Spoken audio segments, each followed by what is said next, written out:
বিশ্বাসঘাতক আর মীর জাফরের পরিণতি এতটাই ভয়াবহ হতে পারে তা বোধহয় কল্পনাও করেনি আমেরিকার দোসর আরব আমিরাত ও বাহরাইন।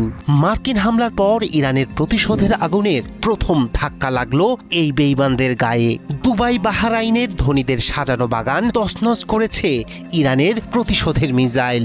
দুবাইয়ের আকাশে আঁচড়ে পড়েছে মিসাইলের ঝড়, বিমানবন্দরে বিস্ফোরণ, বিলাসবহুল হোটেলে আগুন। অন্যদিকে বাহরাইনে কেঁপে ওঠা মার্কিন নৌঘাঁটি। সব মিলিয়ে এক ভয়াবহ বার্তা দিচ্ছে খামেনির যোদ্ধারা। ইতিহাসের সবচেয়ে বিধ্বংসী এই হামলাকে কঠিন প্রতিশোধ হিসেবে দেখছে আইআরজিসি। আর উপসাগরীয় এই দুই রাষ্ট্রের জন্য পক্ষ বেছে নেয়ার নির্মম পরিণতি। ইরানের সাথে সম্পর্কের টানাপোড়েন আর ওয়াশিংটনের পাশে দাঁড়ানোর সিদ্ধান্তের ফল ভোগ করছে সংযুক্ত আরব আমিরাত ও বাহরাইন। ইরানের পাল্টা অভিযানে কেঁপে উঠেছে উপসাগরীয় এই দুই দেশ। স্থানীয় সময় শনিবার দুপুর থেকে দুবাই ও আবুধাবির আকাশে দেখা যায় ক্ষেপণাস্ত্রের ঝড়।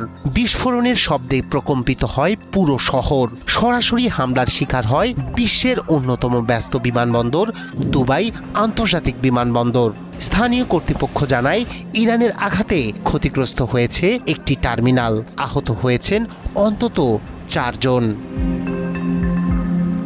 ইরানের হাত থেকে রেহাই পায়নি দুবাইয়ের প্রতীকী স্থাপনা বুর্জ আল আরব। হোটেলটির একাংশে আগুন ধরিয়ে দেয় একটি ইরানি ড্রোন।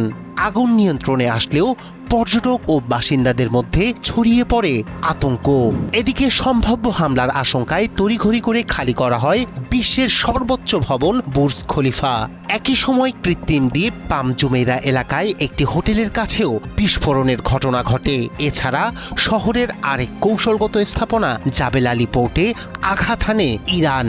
হামলা থেকে রক্ষা পায়নি আবুধাবির জায়েদ আন্তর্জাতিক বিমানবন্দর। এতে নিহত হন এক এশীয় নাগরিক এবং 7 জন আহত হওয়ার কথা নিশ্চিত করেছে কর্তৃপক্ষ। উপসাগরের আকাশে টানা কয়েক ঘন্টা চলা এই হামলা কার্যত আমিরাতের নিরাপত্তা বলয়ের সীমাবদ্ধতাকেই সামনে এনেছে।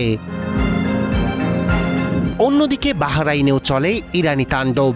রাজধানী মানামার কাছে অবস্থিত মার্কিন নৌঘাঁটিতে ক্ষেপণাস্ত্র হামলার দাবি করেছে ইরান।